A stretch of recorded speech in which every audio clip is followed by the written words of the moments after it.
start with the massive winter storm that is still slamming the Northeast and the Mid-Atlantic this morning. More than 40 million Americans currently under blizzard warnings.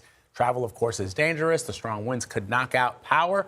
And the worst of it is happening right now in some places. Of course, we have a team of correspondents spread out across the area to cover this storm, beginning with CBS News meteorologist Rob Marciano, who's watching the forecast from New York City. But first, let's go to CBS News national correspondent Lilia Luciano, who's joining us live from Long Island, New York. So it's interesting, Lilia, about an hour and a half ago when you were on CBS Mornings, you said that the snow levels were not yet at the level that had been predicted. But now, how do you feel? Look, Vlad, you're a lifetime Trekkie. I'm a lifetime skier. I love deep powder. Not without my skis. Right now, it's not quite at the 2 feet that are predicted, but it's definitely probably over 20 inches. Last time I checked was around an hour ago, and it was already 18 inches where we are. So this is what's getting the most snow.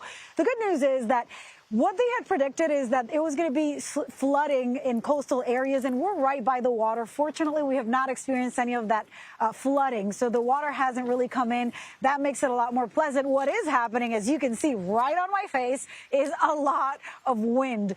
There were wind gusts of up to 60 miles an hour. Last night, the house where we're staying, I was on the 3rd floor, and it was creaking. I felt it shaking. I woke up in the middle of the night and thought I was in San Francisco for a second. Wow. I don't want to exaggerate. It didn't feel like an earthquake, but I did feel it shaking. I was like, wait, where am I?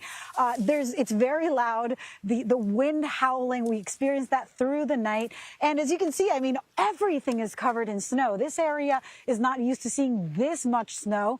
The last time that snow got to 2 feet was back in 2013. The one thing I'll say, though, is that compared to the last blizzard, it's not as cold. I am wearing my gloves. I have hand warmers in here, but it's near 30. It feels like temperatures here are around 14. I just checked, but really it's in the high 20s. So, you know, if you have enough layers, you're fine. Most people should not be outside. There's no reason other than being a reporter for being outside, or those crews that are clearing the roads. There are about 250 plows across the area of Long Island. One of those, because the wind was so heavy, was overturned last night. Oh, wow. So that was probably the worst of it, but there's still a travel ban in place until at least noon. It could be extended beyond that. Adriana. All right, Lilia, thank you so much. Good to hear you guys.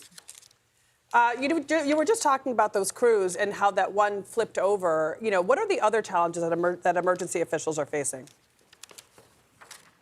Look, I mean, getting through the roads, and there's places where you have this kind of weather. I was just talking to some folks here who are happening to stay at the same place where we are, and they're telling me, you know, they're from Michigan or they have family members there, and this is nothing. If you have a 4x4, you can go anywhere. But here, yeah, the cars are not prepared. People don't necessarily travel with chains or anything like that.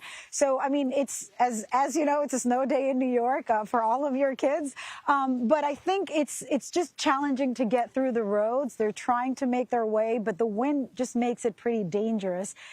The snow, hopefully after midday, it's going to start slowing down, but you know, it accumulates, and because it's not so cold, it could start melting. Although I am no Rob Marciano here. This is just the experience from covering this kind of weather over the years. But yeah, we'll try to play a little bit in it, as much as we can. It felt, Lilia, I don't know if you're having the same experience, but when I walked out of the house this morning, I felt like I was walking through a foot of water. You have to just like wade through all the snow, and there's resistance on your legs. 100%. It's really wild. Yeah, here it's still fluffy right now because it's just coming down, but that's the thing. When it starts melting, it doesn't, it's not that fluffy pow. It's just uncomfortable, and then it becomes ice, and that's where things become very dangerous. Indeed. Lilia Luciano, thank you so much.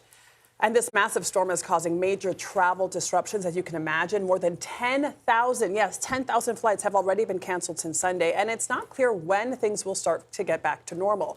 Our Kris van Cleave has more. For the airlines, it is now a bit of a waiting game, waiting for the weather to clear in the Northeast so they can resume operations. They began canceling flights Saturday to get ahead of the storm, and they do that on purpose so that passengers and staff don't get stuck at the airport. They want people to know their flights are not going to operate during the storm, so they start canceling Saturday for Sunday. Cancellations now into Tuesday morning. The bulk of this, Philadelphia north to Boston. If you are trying to fly in and out of the Northeast today, you essentially are not going to. Those flights are suspended. The conditions on the ground, they're just not safe enough to operate. Also, a significant number of cancellations in the Washington, D.C. area and Baltimore because of this storm.